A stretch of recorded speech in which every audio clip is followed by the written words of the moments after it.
Ni ibyegeranyo Sport Rwanda, nizera ko ukomeje kugira ibihe byiza cyane. Transfer rero zirashyushye cyane hano mu Rwanda. Breaking news kabisa, nyuma y'uko amakuru menshi cyane, uno musore rwose akomeje kugenda atitiza rwose hano mu Rwanda ku isoko ry'igura n'igurisha.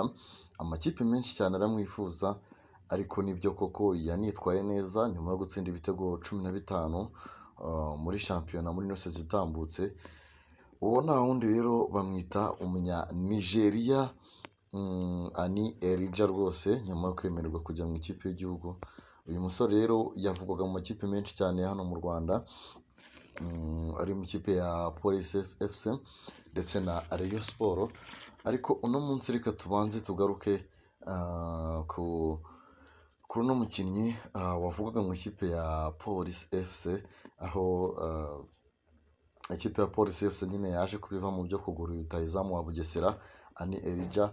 Bananiranywe nyine kumvikana kubera ko nyine itamuhaye ibyo yifuzaga.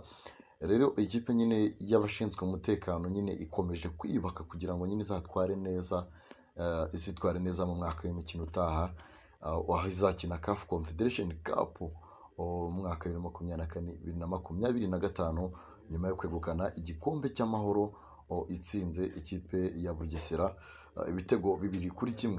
Rutahizamu Ani Elija rero wifuzwa mu ikipe y'igihugu Amavubi, ni umwe mu bakinnyi ba Police Football Club, ni umwe mu bakinnyi Police Football Club yatekerezagaho nyine kugira ngo akemure ibibazo cyo kubona ibitego mu busatirizi bw'ikipe.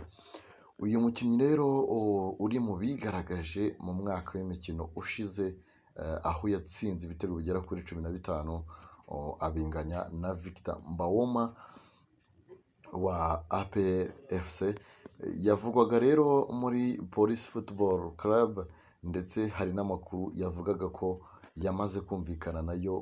Ku rundi ruhande rero, ushinzwe gushakira iyi kipe gushakira ikipe uyu mukinnyi nyine Nduwayezu Emmanuel bazi nka Emifaya, yabwiye ibyegeranyo Sport Rwanda ko Ani Elija ari umukinnyi wa Bugesera FC, agifitiye amasezerano ino kipe, ndetse ibyo kwerekeza muri Police Football Club byanze. Ati ibyo kujya muri Police Football Club ntabwo byakunze, ni umukinnyi wa Bugesera Football Club.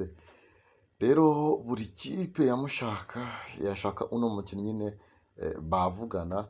Ibyo Police Football Club rero yabahaye ati basanze ntabwo babyemeye. Kuba batarabyemeye rero nta yindi kipe yigeze asinyira. Yakomeje agira ati ibyo yifuzaga ntabwo Police Football Club yemeye kubitanga.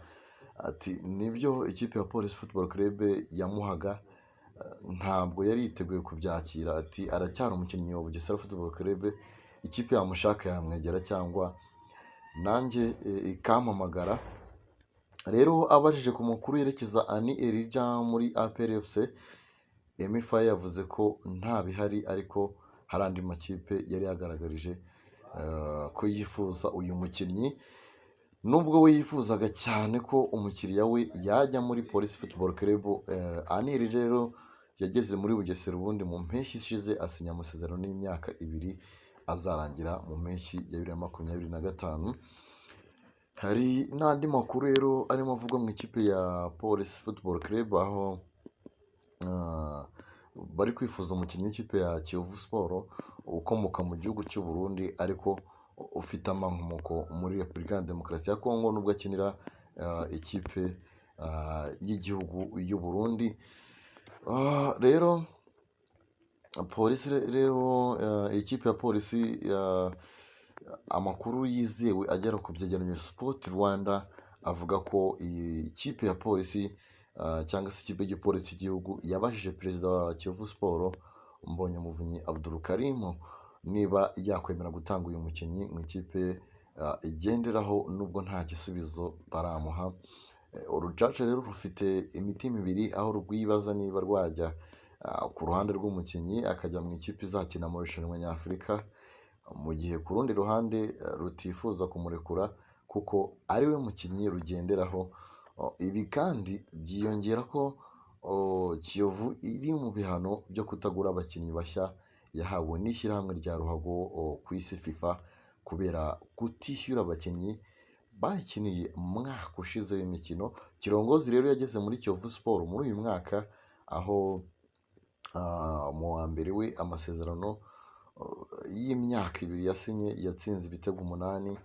Police Football Club rero yinjiye mu ruganda rwo kubaka ikipe nyuma y'aho umuyobozi wayo mukuru wa polisi y'u Rwanda cyangwa se usanzwe n'umuyobozi wa polisi y'u Rwanda CG Felix Namuhoranye yemereye umutoza Amashami Vincent n'abungiriza be kumuha amasezerano. Ubu ni Richard Kirongozi rwose urimo wifuzwa n'ikipe ya Police FC, ngo bakaba bari gupfa ikijyanye n'amafaranga, ngo bakaba bifuza ko bamuha amafaranga agera kuri miliyoni 20, ariko Kiyovu Sport ikifuza agera ku bihumbi 40 cyangwa se miliyoni 40 z'amanyarwanda. Ayo ni amwe mu makuru yavuga rero mu kipe ya Police FC ndetse n'aha mu Rwanda.